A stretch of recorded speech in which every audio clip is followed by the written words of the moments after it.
I think our guys knew it was the D3 Datacast game of the week, so they were fired up to play a little bit. We had their attention.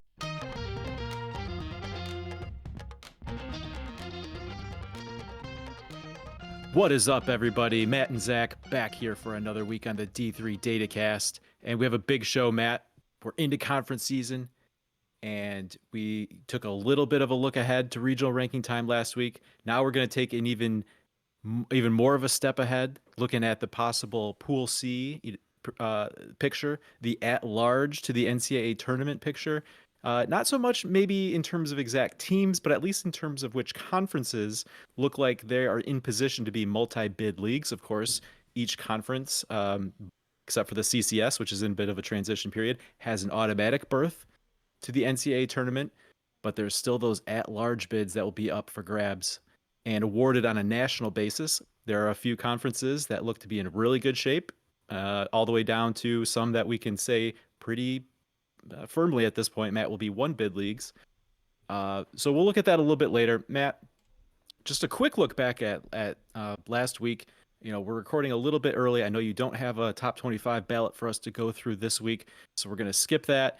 We're not going to really dive into too much in terms of the results we saw this past week, but just maybe some high-level thoughts from the past week, including if there was a team that jumped out for you as a real winner of the week.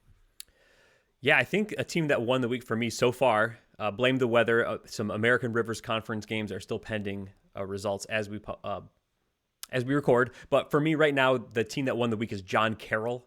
They had a huge win over Mount Union earlier in the week by 35 points. Then over the weekend on Saturday, they went to Marietta and won that game by 10. They look great. They look to be on top of the OAC. And I think whoever's on top of the OAC is like one of the top teams nationally. I think John Carroll's in a great position to win the league. They're in a great position to make the tournament, like almost for sure at this point, and maybe even host some games in the tournament. So John Carroll's looking good to me. They won my week. Zach, what about you? Yeah, great pick there, Matt. I'm going to go a little bit of a different direction. There was a team that really stuck out to me, not so much just in terms of the team winning the week, but Matt, what it said about the D3 Datacast computer. I think the D3 Datacast computer had a really good week because of what Randolph-Macon did in defeating Guilford. Matt, that's obviously a big win for Randolph-Macon, big win in terms of the ODAC picture. But the reason I want to talk about the D3 Datacast computer here, of course, people may be familiar on d3datacast.com. We've got the efficiency ratings tracking throughout the year. The computer's been really high on Randolph-Macon, even as we could have maybe blamed it on, that's previous year's data that still hasn't filtered out. As we got it to that 8-game mark where all the old stuff is out and it's just on current season, the computer was very high on Randolph-Macon, much higher than human voters, right? I think from a top 25 voting perspective, we entered the season, Randolph-Macon, it's like, this has to be the year. They'll probably be good because this is a really good program, but they can't quite be at that same level. They must have taken a step back. I don't remember where they were exactly in the preseason poll, but I know a lot of voters figured they'd probably be like back half of the top 25. And then, they have 3 losses on the year, and those mostly came real early in the season, right? So they get out the gate with a couple losses, and it's like, yeah, Randolph-Macon's not the same team. But we talked about it. As that old data filtered out to replace by current season data, Randolph-Macon was still like right up near the top with some of the other real top contenders in the ODAC. And here they validate that, I think, with the win over Guilford. So whether you're looking at results on the court, the computer efficiency ratings, Randolph-Macon is right there with Guilford and Hampton-Sydney, who've been right at the top of the top 5, maybe number 1 overall team in top 25 voting. I think this is finally the point where Randolph-Macon has to be considered in that very top tier. I think they already were in terms of like the ODAC race, but in terms of top 25 voting, I don't think they were quite back there. And I think now it's time for the human voters to catch up to the computer and put them right kind of in that same mix with Hampton-Sydney and Guilford in the top 5 range of the top 25 poll. Yeah, that I haven't completed my poll as of yet, but I think they're right back up there. I think they're kind of like a top 5 team in the country for sure. That's a top tier. I think Hampton Sydney still has the top spot both nationally and in the ODAC, but I like Guilford and Randolph-Macon kind of right after in some order with a few other teams in the mix. I think I agree with you. They look like top team nationally. That's just a great program. Josh Merkel it doesn't matter who's cycling in and out. They've had great players come. They've had great players leave. The next class has been able to pick up the mantle. So I think Randolph-Macon's a great pick, Zach. Any other quick thoughts on the week, Matt, before we get into our main topic here? Yeah, I'm just going to have to finish my ballot tonight as we wait for the Detroit Lions playoff game. And I feel like there's about 5 teams I feel really good about at the top of my ballot, then maybe another 10 that I want in there somewhere. And then the last 10, 15 picks, there's maybe 30 teams I want to fit in there, or I could fit in there, and I just can't do it. So teams are flying all over. You lose a game, you lose 2 games, you might fall some spots. You might be in, you might be out. It's just a complete mess. So I'll have to put that together. I'll probably post that on twitter.com either Sunday night or Monday morning once I finish the ballot. But the weather pushed back some games, so I wasn't quite ready at this point. But it's I don't know who's going to be in the back half of my top 25 at all. And it's been the same for the last few games. Not because no one's worthy, it's because there are too many teams worthy. There's just so many good teams back there. We talked a little bit about it in our discussion about the top 25 picture with your ballot last week. And I probably wasn't as eloquent as I could have been or should have been in talking about my perspective on it. But I tried to say that just like the top 25 is probably holds as little interest for me as it ever has. And it's not really a problem with voters or the poll, but just with the kind of season this is, it feels like there's always a flavor of the week, right? And then that changes week after week. So it kind of feels like the poll is always a week behind, even though it's supposed to be like that week's poll. It feels like it's always a week behind. And that's, again, not a criticism of voters or top 25 polls in general. It's just that kind of year where there's so many teams in the mix. It's like, okay, yeah, it's this team is the one that needs to get credit this week. And then, another week goes by and it's like, oh wait, this other team that was, maybe in that back group off the board, they're the ones that need to get credit this week. And so it just, with so many teams in the mix, it's like, it's always a week behind or 2 weeks behind. And so it's still fun. It's great to talk about. I'm glad I'm not a voter. You're a voter. You have to make those decisions. I don't have to make those decisions. But I think it just speaks to the kind of tournament we can expect once we get to the national tournament. There's a bunch of teams. Yeah. You wouldn't be surprised if they got out of the first weekend. You wouldn't be surprised if they got knocked out in the first weekend. Yeah. So there's going to be a lot of really good pods that first weekend, a lot of really good games right off the bat, first round games, probably more good first round games than we've ever seen before. And, I'm not wishing away the rest of the season, but once we do get to tournament time, I think we can expect a really exciting tournament, and I'm looking forward to it. For sure. Yeah. It's going to be great. Now, with that tournament in mind, Matt, that brings us to our main topic this week. We wanted to take a look at the developing picture nationally in terms of viability for at-large bids, to look at which conferences do we think, Matt, are in good position, how to evaluate the conferences in terms of how likely they might be to be multi-bid leagues, to get more than just their automatic qualifier in. And there's a couple conferences we've talked a lot about just in general, and basically we can say that they're essentially lock status right now to be multi-bid leagues. Matt, let's start right off the top. You can't talk about the national picture right now without talking about the ODAC. We just talked about that with Randolph-Macon right there with Hampton Sydney, Guilford, and they're building heck of a resume, in their own right. And so at this point, the ODAC has to be considered a lock to be not just a multi-bid league, but 3. I think probably right now we're probably projecting 4 bid league. Let's break it down.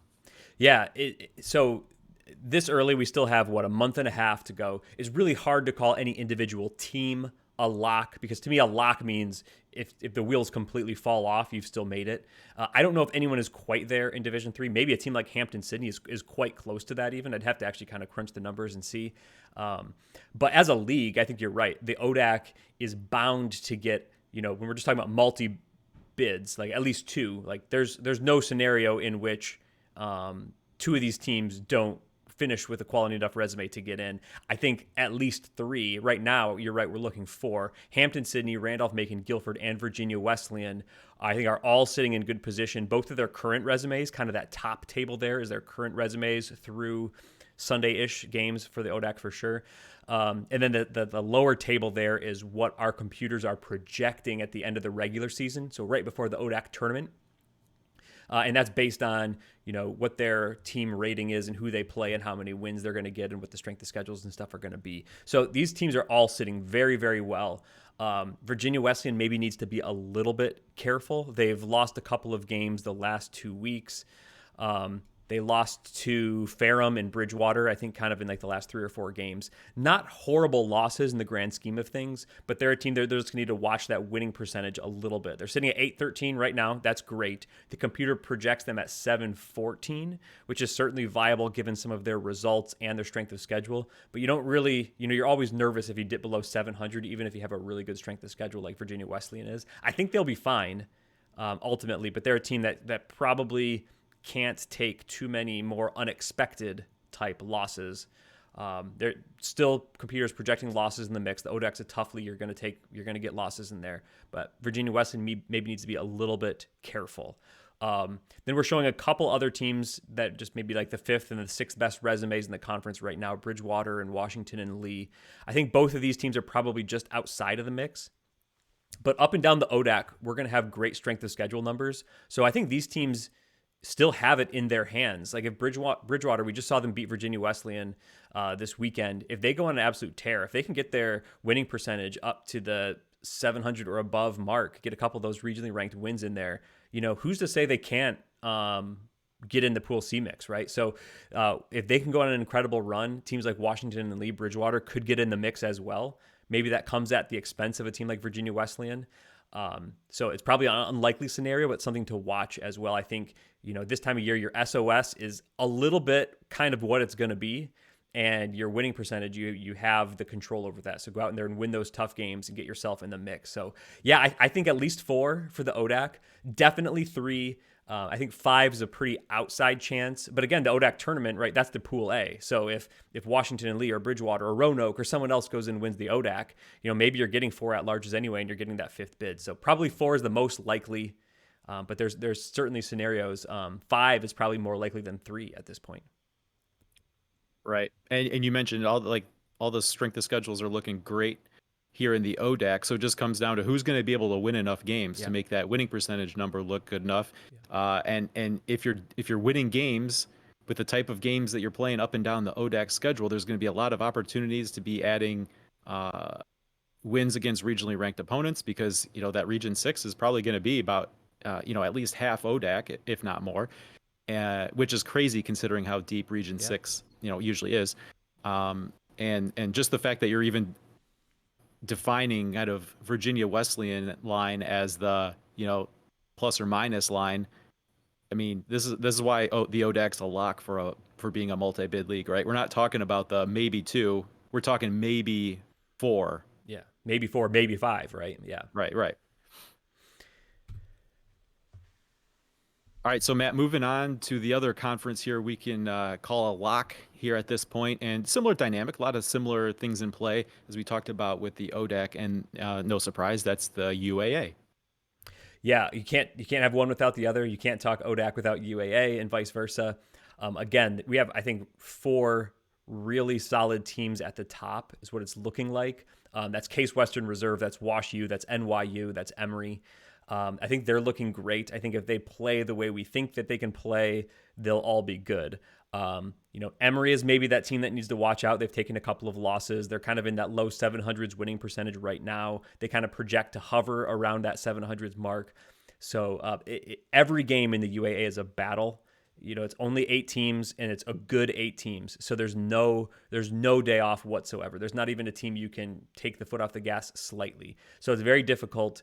This one could be 3, whatever. But just like the ODAC, we're talking about teams like Brandeis and Carnegie Mellon, probably Rochester in the mix, right? These teams can go on a run. If they can win a bunch of the games in the ODAC, they're going to have the strength of schedule to be there. And then through conference play, they're going to have chance for regionally ranked wins. So almost everyone in this conference has some life left, right? If they control their own destiny to a large degree. Now, the computer doesn't think a team like Chicago is probably going to go on that run, just given how tough the conference is. But if they were to, then, they could put themselves in the mix as well, probably. I think it's going to be those 4 teams at the end of the day. If the UAA just kind of cuts itself up and everyone's kind of 500 in conference, then it's maybe, the top 3 of these teams or these 4 teams. But there's already a ton of strength of schedule and a lot that teams have done in their non-conference to build their resumes. Great wins, like you look at, like Case has a win over Oswego State. A couple teams have beaten Johns Hopkins. Emory has beaten Christopher Newport. So we've already gotten non-conference wins for a lot of these teams as well.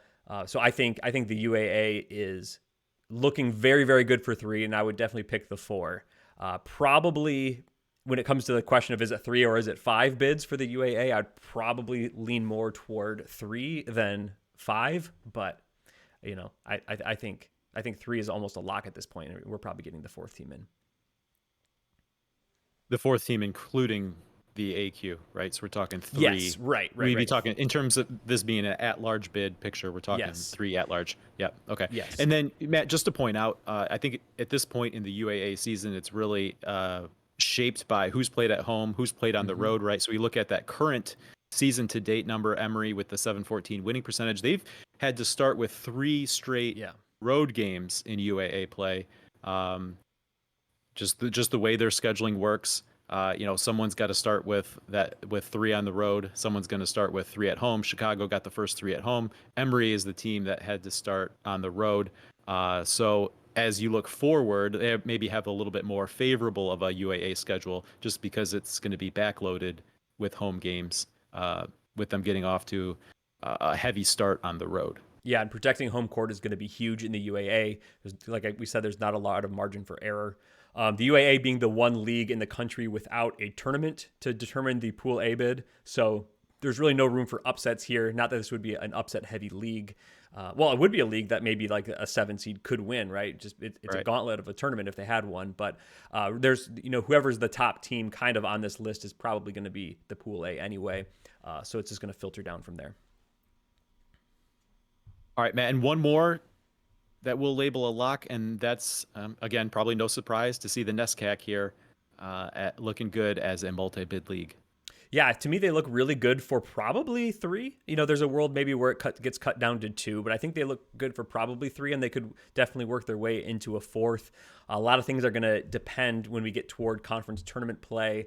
What types of tournament upsets do we see? Do we see those true bid thieves where a conference that had a far and away winner and no one else viable, if that top team somehow loses in the tournament, then that kind of eats up a bid. So we have to see how many we have. We have 22 at-large bids available. We should say that. That's up 2 from the last year we had 20. Last couple of years we've had 20. So we have 2 additional bids this year, 22 at-large bids for those Pool C at-larges. So we have a little bit more room. But yeah, Trinity, Connecticut, looking very strong. Their strength of schedule right now is only 500, but it's going to build a little bit through NESCAC play. It'll still be kind of on the lowish side, but they have enough wins, and they're going to have enough wins that's going to be just fine for them. If they have a 900 or above winning percentage, an SOS in like the 520s even could be viable. They've also already garnered a bunch of regionally ranked wins, so I think they'll be just fine. Tufts is a team that has taken some losses recently, but they're another team that has built a solid, more than solid non-conference resume. Wins over Keene State, wins over Clark, wins over St. Joseph, Connecticut. Those 3 teams could factor in the regional rankings, and those are great to have. And Tufts, I think, is going to keep winning enough games to stay in that mix. They'll be fine. A team like Williams is interesting. They're going to have a solid enough strength of schedule and probably a solid enough winning percentage. And I think the thing for them will be things like regionally ranked wins. Will that be able to set apart their resume to put them high enough that they're going to be safe from those bid thief type teams? But I think Williams is very much in the mix. And then another similar team will be Connecticut College. They already have the big win at Tufts, and we know that's a single round robin conference schedule, so that they're not going to have another matchup unless they meet in the conference tournament. But those 4 teams, I think, are in the best position to maybe grab a Pool C. A team like Hamilton is going to have to go on, I think, a heck of a run to get that winning percentage up. I don't think they had quite as successful of a non-conference season, but we just saw them beat Tufts this week. So if like a team like Hamilton or a team like Wesleyan also lost to Connecticut College this weekend, those teams maybe could go on a run and get themselves in the mix, but I think that'll be a little bit more difficult. So I think we're seeing 3 or 4 from the NESCAC. That's, again, total bids, including their automatic bid. I think 3 or 4 total teams from the NESCAC.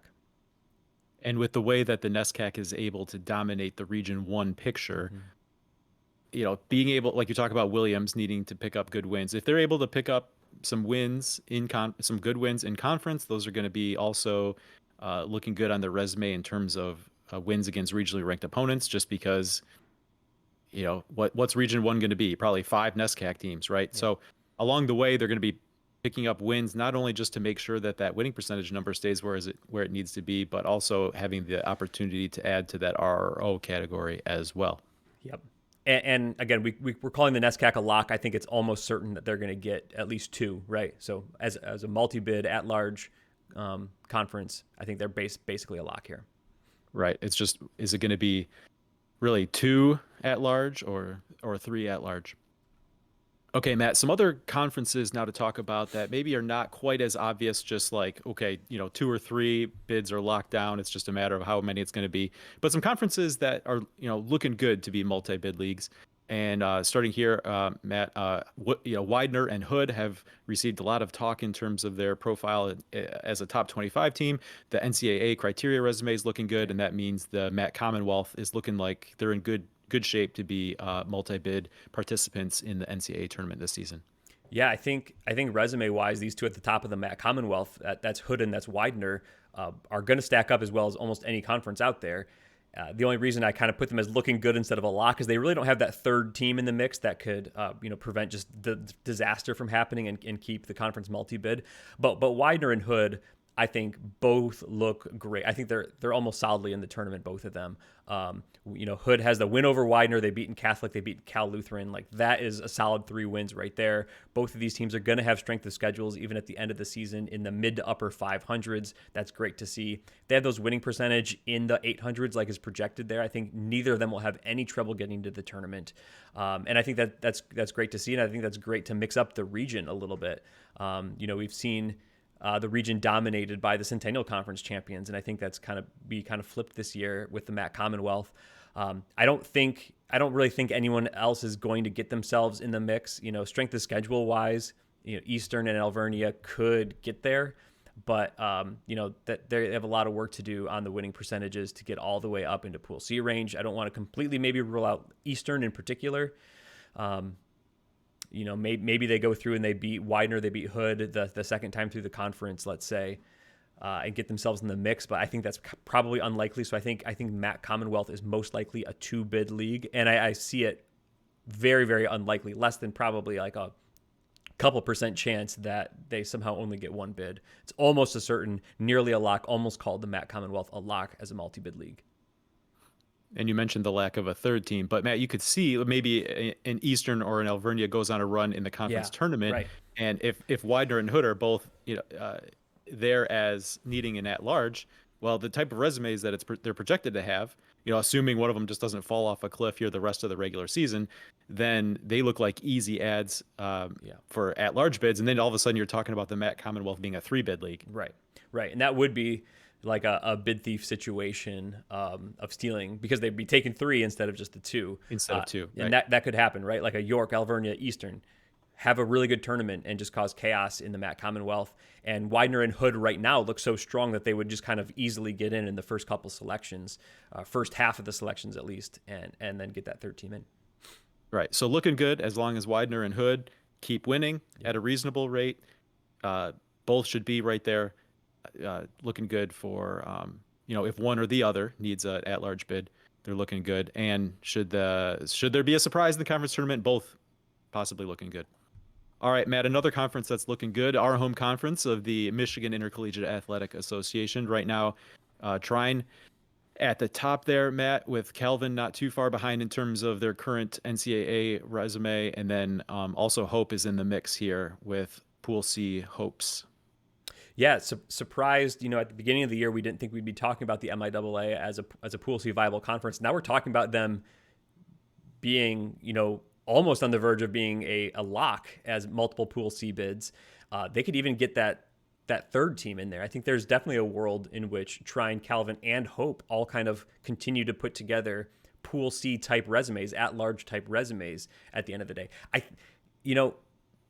Probably we just get two from this league, but not entirely sure, right? I think the scenarios in which we only get the AQ are dwindling fast. It would be like the wheels completely falling off on like two of these teams probably, and then the winner and then the favorite just winning the conference tournament. But yeah, Trine in particular, they have a win over UW Platteville, who looks like our number one in their region right now. That's a great win. These three teams still have to play each other in conference play. We haven't played each other yet. Calvin plays Hope this week. And then actually I think their next 4 games, they have Hope once and Trine twice. We're going to see a lot of these games coming up really soon between these two teams, and it's going to sort some things out. But if they all kind of like split, if these three teams kind of split with each other, I think we'll see them all in position maybe to get a Pool C at the end of the tournament, or at the end of the conference tournament. So be very interesting to see how it falls out. Definitely not a slam dunk for all three, but I think for 2, I think we're looking really, really good for at least 2 of these teams getting in. Don't know exactly who they'll be. We have to let conference play sort themselves out, but looking really good here. And this is the different dynamic than we talked about with the Matt Commonwealth. They didn't have that third team kind of in the mix in terms of an at-large candidate.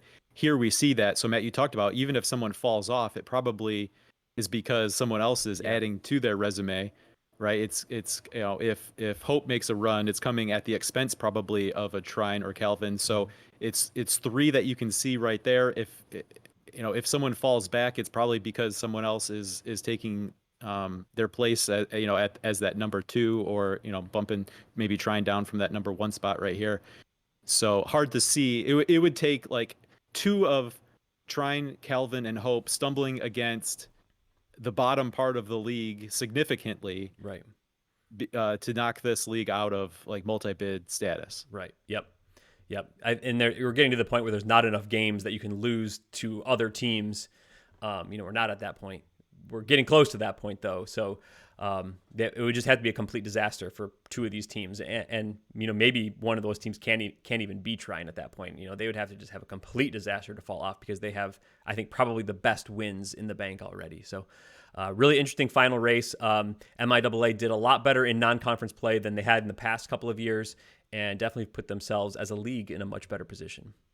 Yeah, this is the poster child for why you want the rest of your league to do as good as possible in the non-conference. In the non-conference, right? Because we talked about the MIAA last season having SOS problems across the board, and it's a direct result, mostly not necessarily of the types of schedules the teams at the top played in the non-conference, but more about how many games the rest of the league was winning outside of conference. Big turnaround in that regard this season, and that's reflected in both the current and projected SOS numbers here in the MIAA.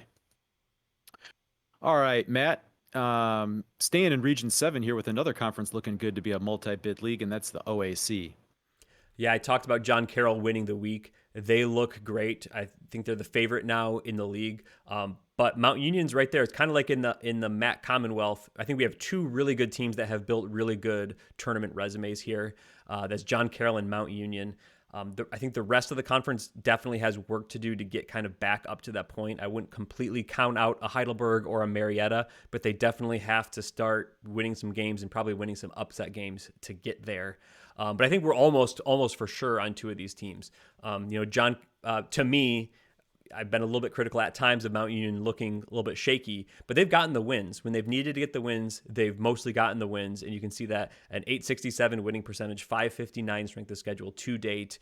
Those numbers don't drop off too much toward the end of the regular season. They'll have the OAC tournament to build the resumes as well. I think John Carroll and Mount Union are looking very good. I think this is likely 2 bids unless we see a Heidelberg, a Marietta, and Otterbein win the OAC tournament, in which case we're probably bumping that up to 3 bids. So OAC is looking strong, definitely those top 2, and then we'll have to figure it out from there. Will be very interesting to see. You talk about that chase pack in the OAC, though, with the games against John Carroll and Mount Union coming up. Lots of opportunities to build that resume, maybe either get themselves in the mix or show that they could be challengers come tournament time to knock those other two into the Pool C category. All right, Matt, we got one more conference that we think is looking good to be in line for an at-large bid out of their conference, and that's the American Rivers. Yeah, American Rivers, we should point out again, we're pending some Sunday results here. So come Monday morning, some of these numbers could look a little bit different here, but this is kind of entering Sunday, how things looked for the American Rivers Conference. Dubuque and Co. kind of right there toward the top, and actually resume-wise, kind of toward the top of the whole country. Kind of in maybe the top 16-ish zone here year to date. So we'll have to see where that shakes out kind of by the end of the season. But both Dubuque and Co. have won enough games out of conference, have a projected high enough strength of schedule that if they're anywhere really near this 800s or mid 800s winning percentage by the end of the season, I can see Dubuque and Co. sliding easily into the tournament. And then for me, it's not a question of do we just get the two, but does someone like a Loras have a chance at an at-large bid? I think the problem for Loras is and will continue to be the strength of schedule. Kind of to date, they're only 477. That's projected 500 by the end of the regular season. So I think a team like Loras is going to want to make a deep American Rivers Conference tournament run to have as many chances of continuing to boost that strength of schedule as much as possible. Anytime you're in kind of the low 500s or below, you really just want to focus on winning your Pool A and not letting Pool C kind of be your only option. So I wouldn't count Loras out of that mix, but I wouldn't feel super comfortable if I was them. And then you have teams like Nebraska Wesleyan kind of still hanging around. Like, are they going to make a similar Pool C kind of a run? So I would project ARC 2 at the end of the day, but there's a world for 3 for sure, and there's probably an outside chance at 4. Depending on upsets the rest of the country, how many bids get taken up. But if you see like a Loras versus Nebraska Wesleyan championship game that Nebraska Wesleyan wins, does Dubuque get in? Does Co get in? Had Loras built a big enough Pool C resume, and then maybe Nebraska Wesleyan takes the Pool A or something like that? That's definitely possible. I think there's definitely a world for 4 there. Loras already with a loss to Co, but still, the other game against Co coming up, both games against Dubuque coming up. So, if Loras is going to be able to win games to keep that winning percentage high, it's going to come with some nice wins against some teams that have to be seen as rankable teams in the region. And the games that we were waiting on Sunday in particular were Nebraska Wesleyan at Co and Dubuque at Central, and then Simpson and Loras. So a bunch of these teams playing on Sunday that could shake up the results a little bit. So Monday morning, you will all know the results of those games, and we could see maybe how they change this dynamic a little bit. But either way, I think looking solid for at least the 2 bids. It would shift the numbers as the season to date numbers as we're looking at them here. But I think in terms of the general discussion, it wouldn't change anything. I mean, this is a conference that very clearly has teams that are going to be in the Pool C mix, with 2 that look like virtual locks should they need it, which has the conference as a whole looking good here to be a multi-bid league. Yeah, and I should say, if we're talking about your team as a lock or a virtual lock, don't take your foot off the gas, right? That means just keep doing what you're doing and you're looking good. You can stumble once, you can stumble twice probably, and you're looking okay, but just keep going for it, right? You want seeding, you want to host, you want everything, and you don't want to coast and say, but those D3 Datacast guys said we were virtual locks. You got to still win your games. So go ahead and keep doing that for us. Yeah, we're not talking about lose out scenarios here. Yeah. All right, Matt, so we've talked about locks. We've talked about conferences that are looking good. We're going to talk about another group of conferences here that we think are in the mix, right? So maybe we're getting down, to outside the middle of the Pool C picture, and some more marginal teams that might be fighting over, the back half of the Pool C bids. Starting here out west, Matt, with the SCIAC. Yeah, in the SCIAC, I think Cal Lutheran is looking great. I think they have a very solid resume, more than solid resume that they're putting together. I think they're a team that's could work themselves into a host position, even in Region 10, where hosting is a little bit weird and a little bit difficult given the geographic isolation. Cal Lutheran might be the team that could do that. And then we're talking about Pomona Pitzer and Redlands specifically. Which of those or both can put themselves in a Pool C position? I think one scenario the computer kind of sees is kind of between Cal Lutheran, Redlands, Pomona Pitzer, maybe even Claremont Mudd Scripps. If there's too much eating each other up in the conference? Do we fall a little bit too much on the winning percentage? And does a team like Pomona-Pitzer or Redlands kind of fall out of the Pool C kind of safety zone? Or does a team like Claremont Mudscripts fail to climb back up into that zone? I think at the end of the day, we're looking at 2 bids from the SCIAC. I think Cal Lutheran, to me, is looking, getting close to being safe. And then I'm not sure if the next one is going to be Pomona-Pitzer or Redlands. We've already seen Pomona-Pitzer win that head-to-head matchup. But there's a lot of games to be played between all of these teams. And then you look at a team that's maybe currently in 4th place, like Claremont Mudscripts. They've already beaten Cal Lutheran. They've already beaten Redlands.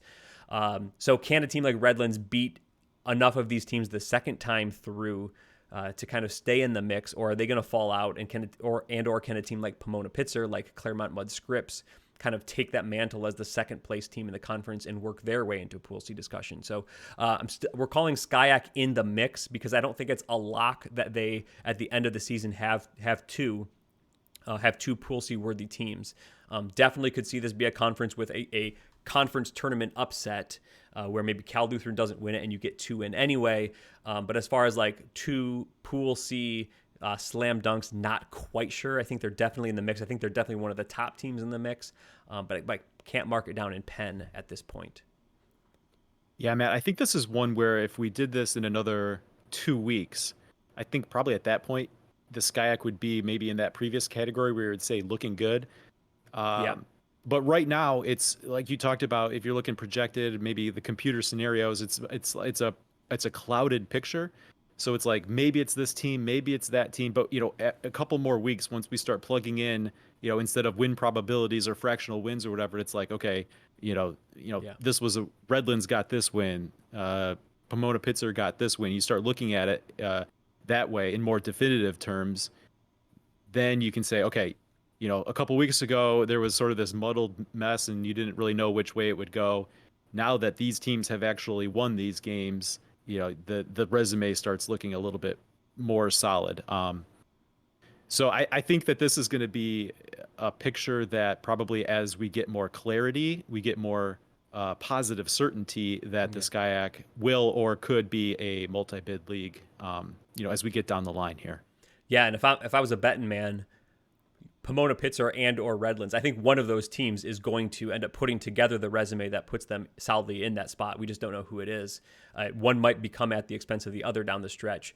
Right now, unfortunately for Redlands, I think they've lost to Cal Lu, they've lost to Pomona-Pitzer, they've lost to Claremont Mudscripts. They're going to want to win some of those games eventually. If they do, I think they can put themselves in the mix. Or it could be Pomona-Pitzer, it could be Claremont Mudscripts even. So we'll have to see. To me, this is one of the most fascinating kind of 3 or 4 team races down the stretch and into the conference tournaments. Is just what's going to become of the SCIAC. And then you also can't discount the possibility that some of these teams pick up some losses outside of this group of teams, right? And that's going to probably cause them to drift out of that picture.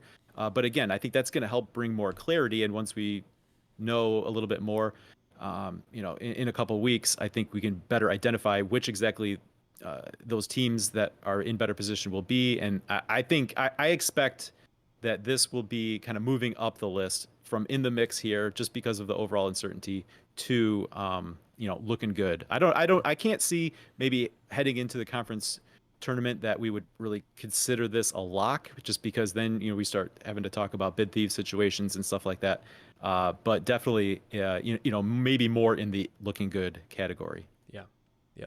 And if I had to project right now, I'd guess 2 out of the SCIAC. I just don't know who those 2 are, besides probably Cal Lu. All right, Matt. Our next conference here that we think is in the mix, staying in Region 10, and you can pick out the 2 teams here. In the SCAC, it's Trinity, Texas, and St. Thomas. Yeah, I think it's no doubt these are the 2 teams in the mix. We just this week saw St. Thomas beat Trinity. That was Trinity's first loss of the season. That was a very close game. It was a very good game. These are the 2 teams in the mix. I think Trinity is one of those teams, although we don't want to call them locks, very, very close to being safe for the NCAA tournament. And so the only question is for the SCAC being kind of a Pool C league, is St. Thomas also in that mix enough that if Trinity, Texas were to win the Pool A, that they could get another team in? I think right now they are probably on just the positive side of that bubble line. So I think that they're definitely in that mix, and I will right now pick two teams. I will probably pick both Trinity and St. Thomas to get into the tournament if we don't see a further upset in that conference tournament. But St. Thomas is probably not safe enough that we say they're even looking good. Certainly not a lock. They're definitely just in that mix. St. Thomas doesn't want to take too many losses to teams that are not named Trinity to be kind of staying in that safety zone. I don't think St. Thomas's strength of schedule at the end of the season is going to look good enough that they can kind of withstand a lower winning percentage. So they're definitely going to want to keep that winning percentage in the 800s, probably in the 850 or above range. That win over kind of probably a number one or number two team in the region, and Trinity is going to look great. So St. Thomas, they have a little bit of work to do to keep themselves in that mix, but for right now, I think they look good. I think the SCAC, the Southern Collegiate Athletic Conference, gets 2 bids. Yep, St. Thomas just got the win over Trinity this weekend, and that's what they need to do. As you mentioned, looking ahead at the projected SOS, getting down, not where you want to be. So you got to keep that winning percentage as high as possible. Winning at Trinity as they did this past weekend is exactly what St. Thomas needs to do from here on out. But don't want to be getting in the danger zone. They got to keep themselves in the mix to keep the SCAC in the mix to be a multi-bid league. All right, another in the mix here, Matt. And I think we got to go back to the SCIAC model here, where there's just a lot to get figured out, and that's with the NJAC. Yeah, the NJAC's really interesting to me. I think there's at least 4 teams in that mix, probably 4. Probably Rowan, Stockton, TCNJ, and Ramapo. Definitely all in the mix there. None of them really locks. Just by kind of looking at a win percentage SOS kind of range, Rowan looks really good. Their strength of schedule is one of the best of the groups, and it projects to stay one of the best of the groups. So if they can get kind of that, you see that projected resume for Rowan there toward the bottom, a 760 winning percentage, 579 SOS, couple 3 regionally ranked wins in there. I think Rowan maybe has the best chance of that group. But then you look at what Stockton has put together. They have a win over Keene State. They've beaten Rowan, so that's an advantage for them. If Stockton can win enough games to stay kind of above that, get above that 700 win percentage mark, I think then Stockton becomes very much in the mix. The NJAC is such just an even and interesting conference every night out. A team could win, a team could lose. It's just going to be fascinating to see between Rowan, between Stockton, TCNJ, Ramapo, those top 4, who can win enough of those games to keep that winning percentage up in the 700, 750 range. I think the SOSs are going to be pretty playable in there, and they've all kind of accumulated a handful of kind of regionally ranked type wins already. They'll play kind of each other, which usually in Region 4 figures to be mostly regionally ranked games as well. So I anticipate 2, maybe 3 of these teams very much being in the mix. I think it's almost a certainty that 2 of these teams get in. Just really don't know who that's going to be. I like Rowan as one of those, but then is it going to be Stockton? Is it going to be TCNJ? Is it going to be Ramapo? I have no idea. I think a couple of those teams might fall out. A couple of those teams might fall in on the positive side of the bubble. And I think NJAC is going to be a great race to watch. Love to tune into those midweek NJAC games and just see what's going on, because it's always something interesting. And this is one that you could see it becoming problematic if all these teams start going 500 the rest of the way against each other, and bring those winning percentages down. But if you get a team or two who's able to go on a little bit of a run, then this is another conference that 2 weeks down the line we might talk about looking good as opposed to just in the mix. Yeah. And I should point out, I think Rowan has lost to all 3 of those other top NJAC teams. So that is also going to play a factor in the regional rankings when they factor head-to-head. Does Rowan, even though otherwise their resume is as good or better than a lot of these teams, maybe they end up on the bottom because they just have some unfavorable head-to-heads, and then they get kind of picked last between Stockton, TCNJ, Ramapo. So just it's going to be fascinating what happens down the stretch and into the NJAC tournament. I think there's almost no way that we don't get 2 in from the NJAC. Just going to be a matter of who. Hey, Matt, shifting to one more conference in the mix, this time going back to a team where it's like, you got the 2. It's just a matter of, are they going to be able to do down the stretch what they need to do? And that's in the Coast to Coast Conference, looking at Christopher Newport and Mary Washington. Yeah, I do expect both of these teams to ultimately make the tournament. The Coast to Coast is interesting. We had that What's the Deal with the Coast to Coast episode. They don't play a traditional conference schedule, so all of it kind of comes down to their conference tournament when they get together. So, maybe someone, Christopher Newport and Mary Washington are the two teams that are kind of in range to be Pool C teams. You would have to figure one of those two teams wins the coast-to-coast tournament. But if they don't, then it could make things interesting. Christopher Newport, we've talked about them as the preseason number 1 team that has so far failed to meet expectations. They've kind of maybe hovered more toward the middle bottom of the top 25 since then. They do have some good wins on their resume already, even though they have some of those losses. They've played a tough schedule. They've beaten a Rowan. They've beaten a Randolph-Macon. They've beaten a Johns Hopkins. So they have some regionally ranked wins, probably what we imagine are regionally ranked wins banked. So far, they've won enough of those games. Their schedule's strong enough that I think they're going to be in that Pool C mix for sure. Mary Washington has probably played an even more difficult schedule. They don't have maybe as good of wins to their name. They have beaten a team like Hood that we talked about as looking good for the tournament.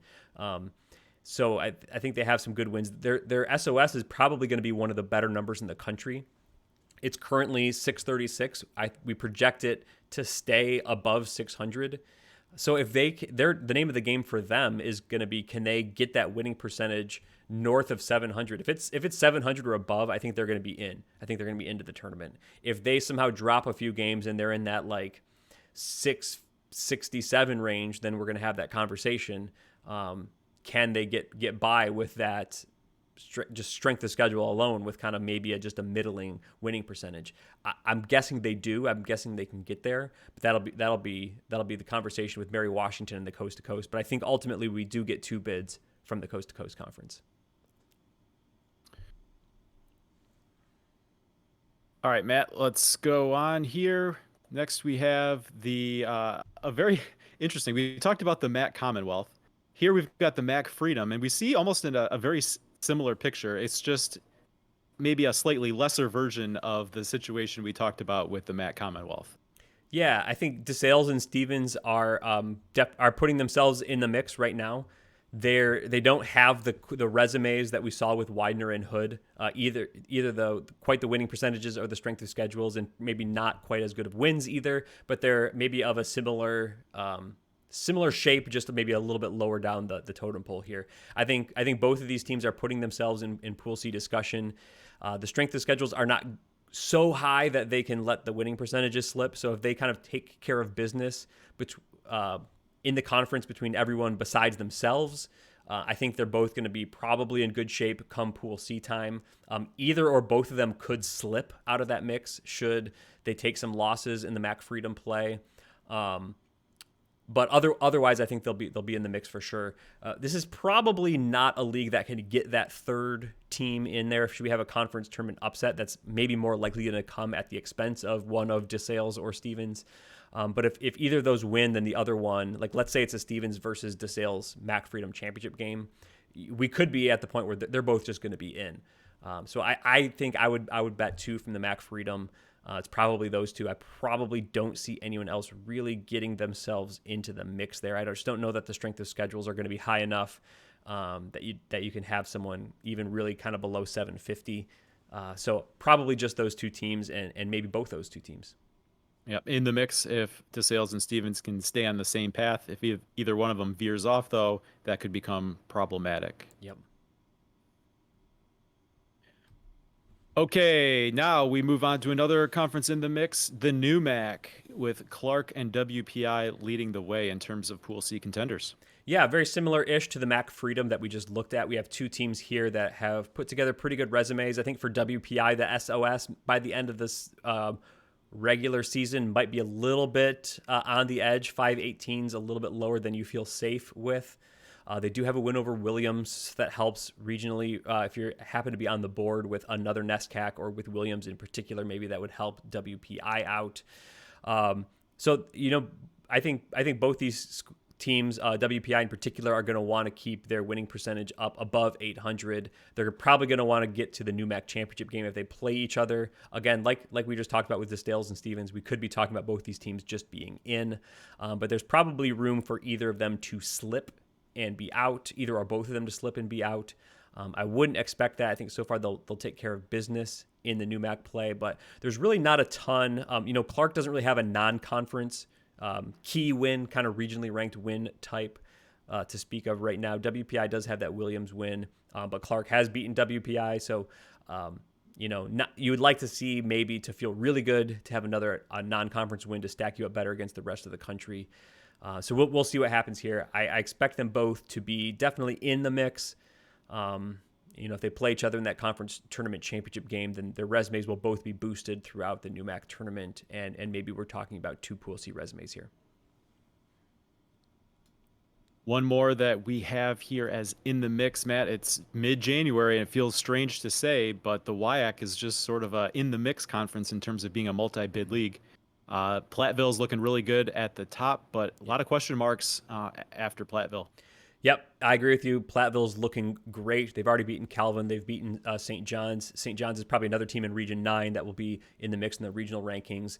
Their winning percentage looks solid. Their strength of schedule is great. I think Platteville is going to be there come selection Monday. They're going to be in the mix. After that, Whitewater's the team preseason and kind of up till now has been higher in the top 25 voting. They did take 2 losses this week to, I think it was Stevens Point and Stout. So Whitewater kind of falling a little bit. Their problem is going to be strength of schedule. So right now they're sitting at 800 winning percentage, 466 strength of schedule. That's nowhere near Pool C viable. We're projecting end of the regular season for them through WIAC play to come up to maybe 510. But WIAC's tough. If they lose some more games, and end up like that 752 projected computer zone, 752, 510, and then like where are the regionally ranked wins going to come from? So like maybe you beat Platteville once. Is that going to be good enough to get you into Pool C? I don't think so. We've seen that resume being left out a bunch. It wasn't good enough last year. It wasn't good enough last year for teams like Guilford, for teams like Calvin. We do have the 2 extra spots this year, but Whitewater, to be a Pool C type team, they're going to want to think about winning out. They're going to want to think about winning out and getting to the WIAC championship game, and then we'll talk about Pool C. Don't really want to completely rule them out because they're a great team. We saw them in the Final Four last year. We saw some great players that can do crazy things. Whitewater is, if there's any team that really could do that, a team like Whitewater maybe. They still have 2 opportunities against Platteville to get really good wins. The clock's ticking, though. Time's running out. There's only so much basketball left. And when your strength of schedule is not going to be that high, you got to win a lot of games. You can't be hovering at like a 750, 3/4 winning percentage. You got to be above 800 for sure. And you got to get some regionally ranked wins under your belt. So Whitewater's got a lot of work to do if the WIAC is going to be in the mix. Again, leaving out the possibility, and there's no conference like the WIAC to get like a tournament upset kind of quote unquote kind of thing.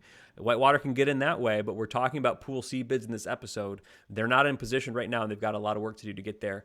Platteville is, though, so that this conference remains in the mix if Whitewater can kind of do their part. We talked in last week's episode, Matt, about the developing Pool C problems that Whitewater could have, and we said it then. Based on their projected resume, winning percentage is going to have to carry the day. Then look where they go out and have a week where they lost to Twice. Stevens Point and Stout. Go back to the dynamic we talked about in the MIAA. Whitewater's going to be big Hope fans. They're going to be hope that the Dutchmen can emerge in MIAA, break into that Region 7 picture because they do have a win over Hope. That would maybe give them something here if they can pair that with a win or 2 over Platteville. Suddenly the resume starts looking more robust than it does right now. Right, exactly. That's their scenario, right? Beat Platteville twice, Hope goes and wins the MIAA and is like a Region 7 number 3 or 4 team, and then all of a sudden you've kind of constructed a Pool C resume for Whitewater. But leaving that out, they take too many more losses. It's just not gonna matter. Yeah, win your Pool A, Whitewater. All right, so Matt, those are the conferences that we look at having the clearest picture, the clearest path to being a multi-bid league. But as we've alluded to, there's certain conferences where maybe there's a conference tournament upset, and that leaves someone that we would see as a favorite now needing an at-large bid. Just depending on some of the dynamics at play, there's still conferences that could be multi-bid leagues, but there's work to be done in different ways to make that happen. Yeah, so this list here, I'll just read the list. The American Southwest Conference, the Commonwealth Coast Conference, the CCIW, the Centennial, the GNAC, the Liberty League, the MIAC, the Midwest Conference, the NAC, and the PAC. I think these are conferences that have a team or two, maybe three, in the zone where if they go on a run, if they build their resume, then they could be in the Pool C zone. But right now, we don't really think they are. So for a team like in the ASC, Hardin-Simmons, right now they've lost to a bunch of SCAC teams. They're going to be kind of behind them in the regional rankings. I think their strength of schedule is going to be good enough that if they can maybe go on a run in the American Southwest Conference and just pump up that winning percentage, maybe they can get to a point where they could lose an ASC tournament game and still get a Pool C bid. They're nowhere close to coasting into that right now. They need to continue to build that resume. I think that an interesting conference that we're used to talking about in an episode like this is the CCIW. Elmhurst is maybe kind of more like a whitewater resume. Lots of strength of schedule problems there for Elmhurst. A team like Illinois Wesleyan has the strong strength of schedule, but they've taken a few losses. Can they go on a run in the CCIW, build that winning percentage up to a point where maybe they could lose a championship game and get into a Pool C type of a bid? So these conferences, they could maybe get themselves into that position where they're maybe one of these in the mix types leagues where if the favorite loses, then they're getting a Pool C. But still some work to do. Maybe the two exceptions to that strength of schedule thing I was talking about is Illinois College in the Midwest Conference and St. Vincent in the PAC. I think the SOSs here are going to kind of only be 500-ish, so they're really going to need to win a lot of games. They're really going to need to make sure they're getting to their conference championship game at the very least, getting as many opportunities as possible to build that SOS and root like heck for all those teams you played in the non-conference to win their games, to just marginally increase that SOS day by day by day. That's all you can do at this point. St. Vincent out of the PAC is a very interesting. I think they're undefeated so far. Really not a great resume as far as who their opponents have been. So could they have like a 9-something winning percentage and like a 490 to 500 SOS? We've seen that not really get a lot of consideration. Don't want to completely rule out the committee taking a one-loss team like that, but who knows? So all these teams on this list got to win the games, got to take your future into your own hands, but really still count on winning your Pool A, because the resumes here have issues. So even winning a whole bunch, you cannot be afforded too many losses and hope that you're still in the Pool C mix. And then, Matt, once we actually get down to this time of season, we always talk about the bid thieves, right? The conference tournament result that burst someone's bubble because someone that was expected just to win their conference tournament is unexpectedly dropped into Pool C, and they're just going to be an automatic off the board, and that takes away an at-large bid down the line for someone else. Not a huge bid thief picture developing as we're looking at it right now, but there are a few to talk about here. Yeah, I only saw 3 as of today. The Landmark Conference, Catholic, looks like they're in great shape, but no one else in that conference really does. So if they were to not win the Pool A, the automatic qualification from the Landmark, then that would be a bid thief. That would steal a bid that whoever else was not going to get in.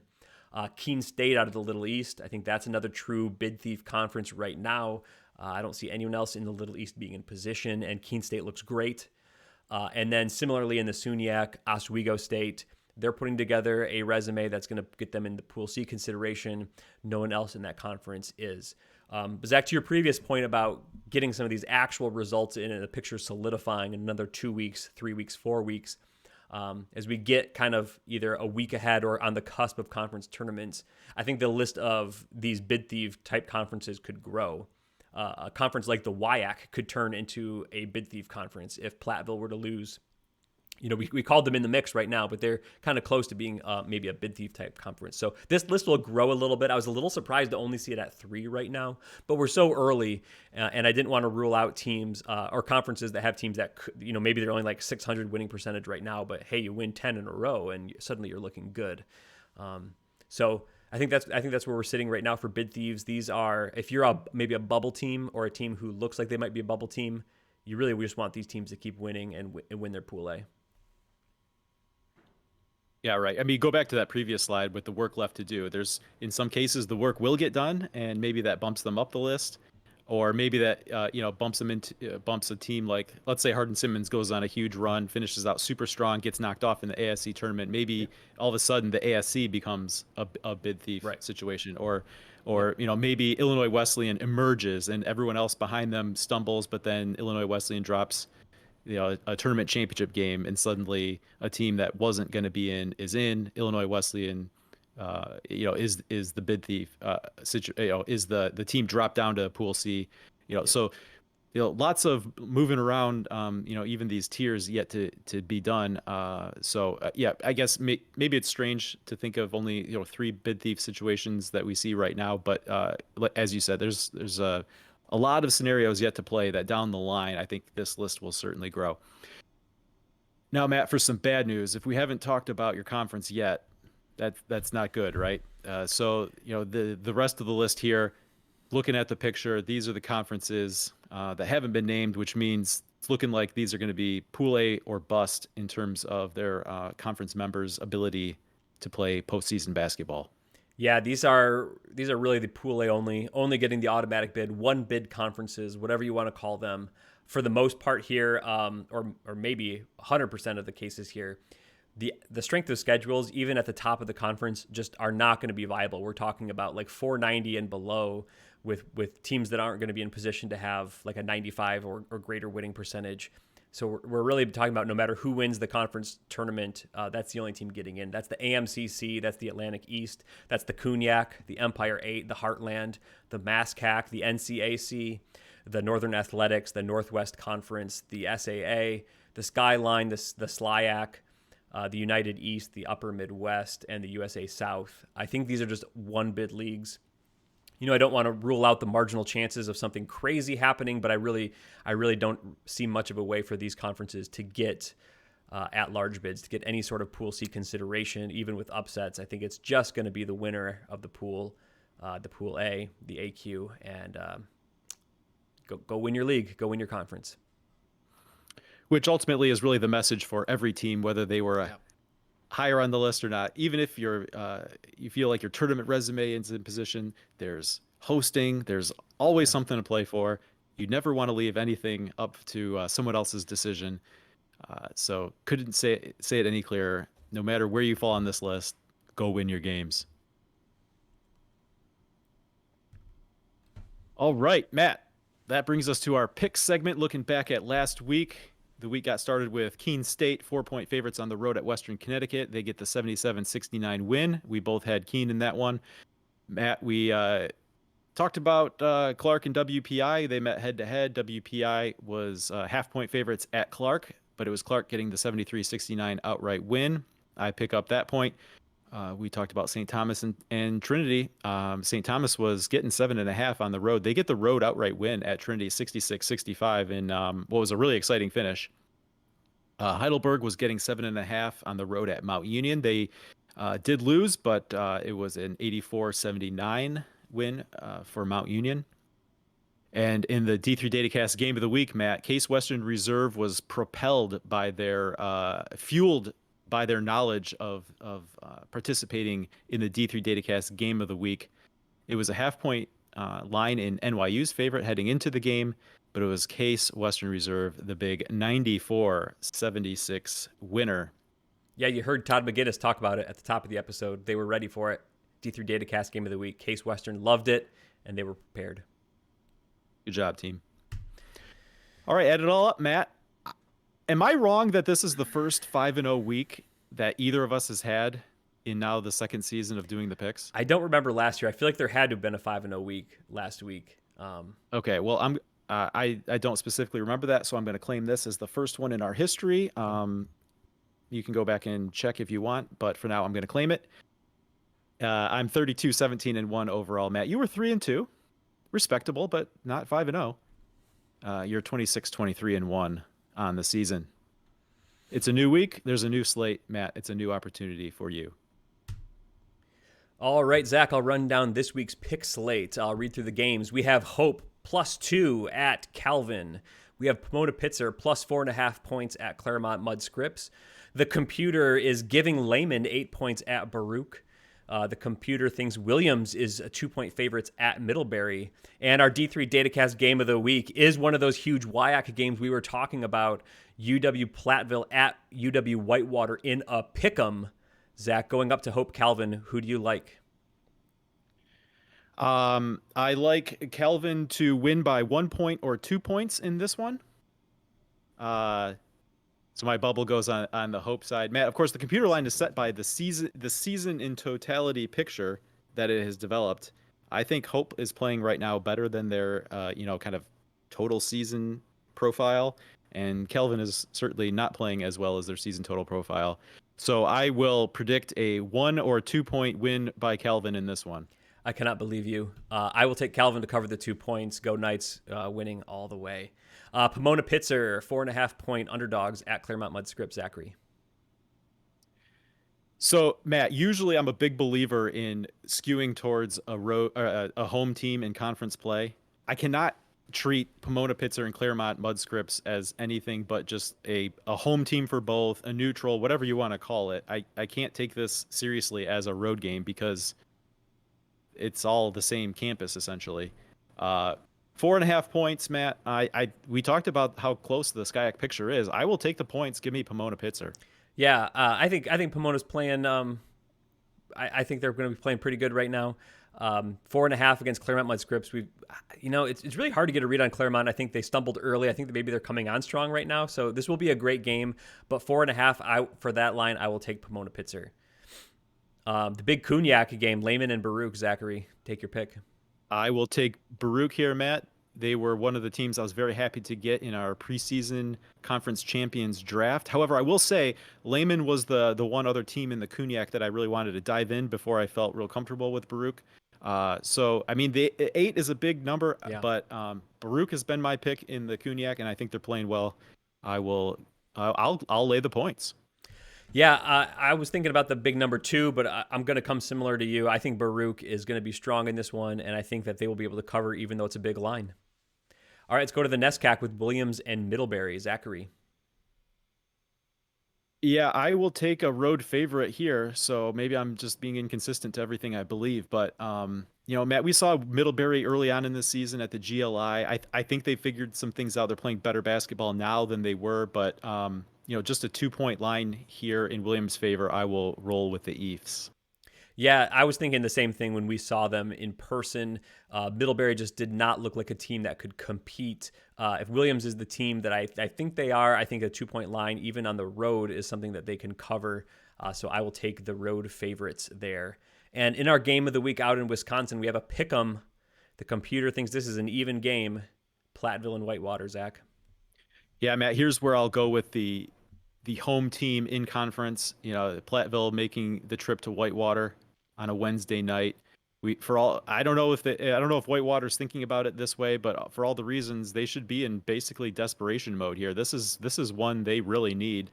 Being at home here with the pick'em, I will go with the Warhawks. Yeah, speaking of ones we really need, Zach, I need to catch up to you, so I really need this one. I'm going to go with Platteville. I saw them. They look good in the game. I saw them at Trine when they played Calvin.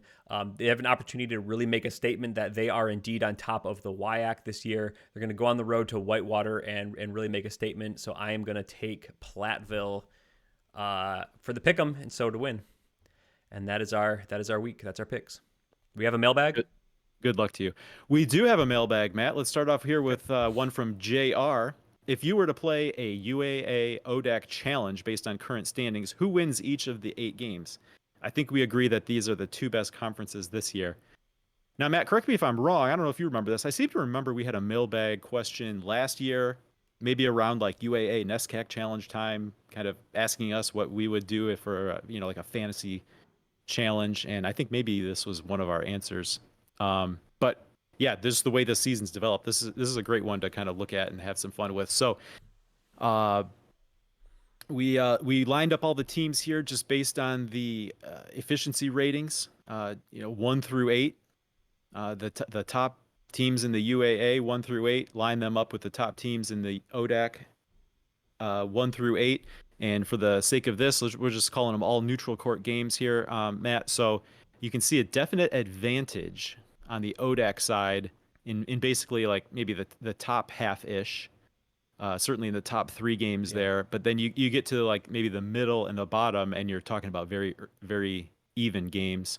Matt, I think if I was having to put like a record on this, I would expect maybe like the ODAC to win something like 5-3. Yeah. If you look at like half of those games as a toss up, and then so I think probably you can look at the individual lines just like we do our picks. Where we pick against the computer line, you can see what the computer line would be there in each matchup on a neutral court. But I think probably like 5-3 is where I would say that the ODAC probably comes out on top. Yeah, I think that's true. I think what the computer's telling us here with Jaden, I don't know if he asked us specifically about the computer, but that's what we like to talk about here on the Datacast. Really, Randolph-Macon, Hampton City, and Guilford are a little bit of a step above the best 3 in the UAA. And then you're right that after that, the teams match up very, very well. So yeah, you look at maybe the bottom 4 games there at least, maybe bottom 5 games, Rochester, Brandeis, Carnegie Mellon, Chicago, Roanoke, Bridgewater, Ferrum, Washington, and Lee. Probably they split those games. And then maybe in the top 4 games, the ODAC can win 3 out of the 4. So you're looking at probably no worse than 500 for the ODAC. If you just played them a single game, anything could happen. But probably, I think I would agree with you, 5-3 would be my guess if I was a betting man in favor of the ODAC. 2 great leagues. I think the ODAC, they are a little bit better at the top. The ODAC's a bigger league, so we're dropping the bottom teams, whereas we're taking all of them from the ODAC. So it's a little bit, tough to say exactly who's the best conference and who's second best. But I think for me, these are the 2 best leagues right now. And I do love the quality at the top of the ODAC. So for me, I'd maybe pick the ODAC as the best league right now with the UAA just slightly on their heels. And one more, Matt, from Tyler. Would you rather coach or have a team that has the highest scoring offense in the country with a mediocre defense, or the best defense, OPPG, and a mediocre offense? So I guess this is asking more in terms of like opponents' points per game. But Matt, let's think about it more in terms of efficiency. Well, just the raw numbers. Right, sure. I took it that way as efficiency. So, like, would you rather have the best defense and a middling offense, or the best offense and a middling defense? Depends on what you like to see. Both would be fun to win, and both would be frustrating ways to lose. I think in general, if you're a team that could just score the heck out of the ball and win that way, then maybe just as a fan, that might be the more fun way. Also, if you're a better, just like a really terrific offense, you probably never feel like you're out of a game. Whereas if you're a defense-first team with maybe a middling offense, if you get behind by even like 10 points, sometimes that can feel like it's just really difficult to overcome. So I think if the 2 teams were even and would kind of win the same number of games, which way would I rather my team be shaped? Just as a fan of a team, I would probably pick the offense, just because you kind of feel like you're a little bit more ready for anything, right? You can beat anyone. Although if you lose 198, it feels frustrating. Like, why couldn't we stop a single person one time, right? So either way, if you lose, you're frustrated. But I think you never feel out of it if you have the good offense. Yeah, so it's interesting the example you brought up, because I think about it the opposite way, right? If you have a really good defense, if teams can't score on you, they can't beat you. If you can score, the other team always could score more. But if they can't score, they can't win. Wow, so yeah. I think I would come down on the side of defense.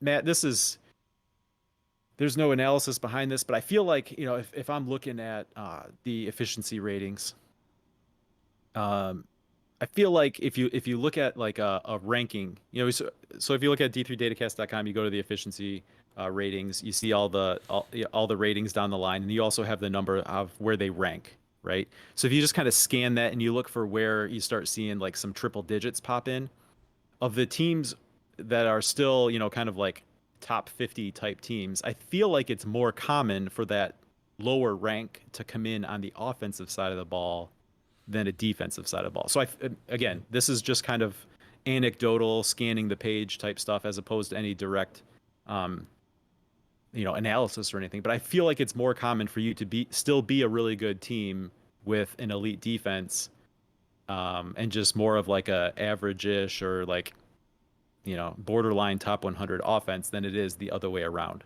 Yeah, that might be true. Although we've definitely seen teams. We saw Wabash make a Final Four where the computer sure. just thought that they were a middling defense. Case Western Reserve right now might be that elite offense, middling defense team. Yeah. I think usually if you're talking about like a top 5, top 10 type team, they're very good on both ends of the ball. Yeah. But yeah, you might be right that you have, like a team like Calvin, at least last year, was definitely that really top defense. A team like Trine, really top defense, and the offense was only so-so. I think both of the teams have become a little bit more balanced this year. So yeah, we've seen good teams be shaped both ways. And yeah, when it comes down to it, if you're a similar quality of team, you can win on either end of the ball. But that's a fun question there. Tell us what you think down in the comment or on a tweet below. Like what would you pick? There you go. Love the interaction. All right, Matt, that wraps up the mailbag, and that wraps up this episode. The last thing we need to do, and maybe the most important thing, Matt, is to thank these fine folks listed here who have decided to support us, support the show, support everything you can find on d3datacast.com. Through Patreon. You can find out more information about that, how you can support us at patreon.com/D3Datacast. Matt, a couple quick shout outs for our Great Job Team tier. Scott Keeler was listed on the slide last week, but then during this week upgraded to the Great Job Team tier. So wanted to give Scott his Great Job Team tier named shout out, and then also a new Great Job Team supporter this week, Sherry Champkin. Thank you to all our new patrons, everyone, for their continued support. We couldn't do it without you. Thank you to everyone who supports our show, who loves Division III basketball. We love to put the data, the numbers out there on d3datacast.com ad-free. All of your support helps to do that. It helps us to make these shows and have a good time doing it. So we hope that you enjoy them. We love the discussion, the hashtag D3Hoops on Twitter, all the great D3 supporters who interact in a positive way and just love the level and support the level. That's why we do this, Zach. Had a great time. Looking forward to the rest of the conference play. Next month, we're going to get regional rankings. We're going to start talking seriously about tournament time. Great time of year. It's always a great time of the year in D3 basketball, but it just seems like it's just so much happening right now, and I enjoy it so much. So, Zach, thanks for doing this episode with me, and great job, team.